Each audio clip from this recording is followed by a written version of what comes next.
So you want to create a reference sheet. A reference sheet? A reference seat. A seat. Reference for a seat? What? What am I saying? I don't know. So you want to make a reference sheet for your character. Congratulations, the hardest part's already over because the character is designed. So as someone who has made many reference sheets for characters, here are my top 5 tips. And as I'm talking about these tips, a speed bait.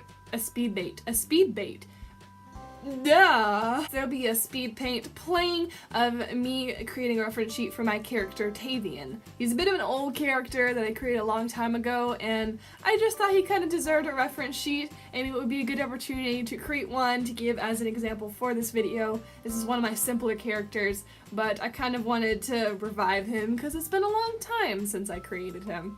So my first tip is to keep everything clean and clear. I have noticed with some people when they create reference sheets, they want to add backgrounds and colors and blocks of colors and patterns behind the character or around it, and it just gets messy and it gets harder to understand the character and the point you're trying to get across with the character. You have to look at creating a reference sheet from the standpoint of somebody is looking at it who has never seen your character before and they want to understand what your character looks like. That's the point of a reference sheet, is for you and other people to be able to understand how the character looks like. So you want to keep everything clean, so say 5 years down the road you find this reference sheet of your character and you completely understand the point you were trying to get across. There's nothing wrong with adding a little bit of decoration or borders, whatever, but me personally, I just prefer just to keep it white or just a solid background, because adding all that extra stuff just kind of gets in the way of what you're trying to do.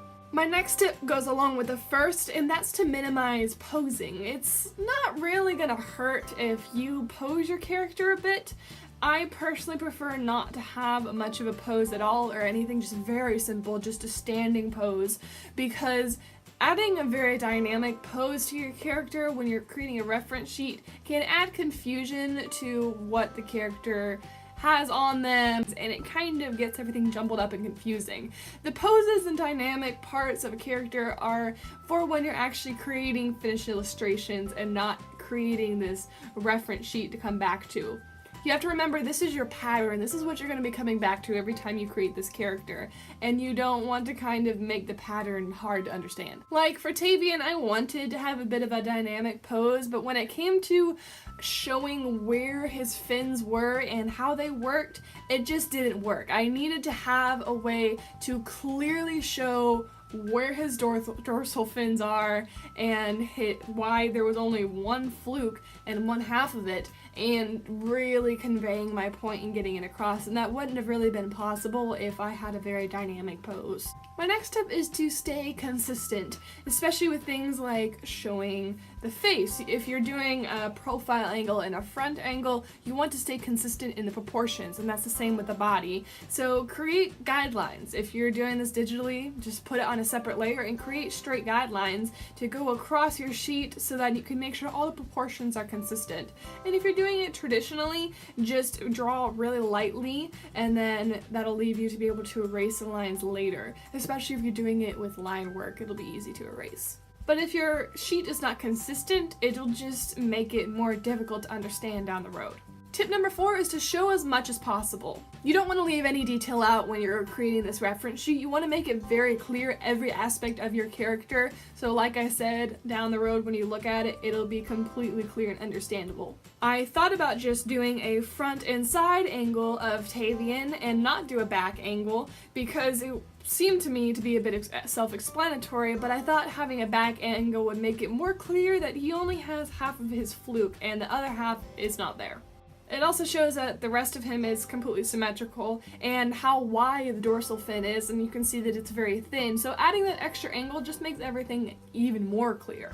My last tip is to show key and important details. You don't want to gloss over anything important. Like with Tavian, he wears a necklace with a shark tooth on it, and with just the full body piece, it would be difficult to tell what that necklace was, and so to the side, I showed a more close-up look of that necklace so you could understand what it was. Like with his face, I put his profile and front-facing angles of his face separate to the body because his body is so long, it took up so much of the space that I wanted to have a more larger version of his face so it was more understandable. Well, those are my 5 tips for creating a reference sheet, and once you have it created, there you go, you officially have finished creating your character. If you want to actually know how to create an original character, I'll put a link to that somewhere on the screen or in the description so you guys can go check out that video on how to actually create an original character. Also, feel free to leave comments in the comments down below of your own tips for creating reference sheets if you've done any in the past.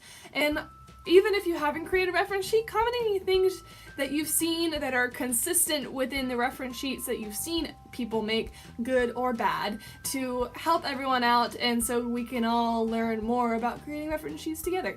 I'm sure someone else would love to see your comment and find it super helpful if you gave more tips on creating reference sheets. Or if you'd rather just have somebody else create your reference sheet, my commissions are open, and so I'll put the link in the description where you can check out my commissions page on my website because I do create character reference sheets for other people, so be sure to check that out if you're interested. Well, that's all I have for you guys today. Don't forget to leave your thoughts in the comments down below. Be sure to join my pirate crew by hitting subscribe, and I will see you guys in the next video.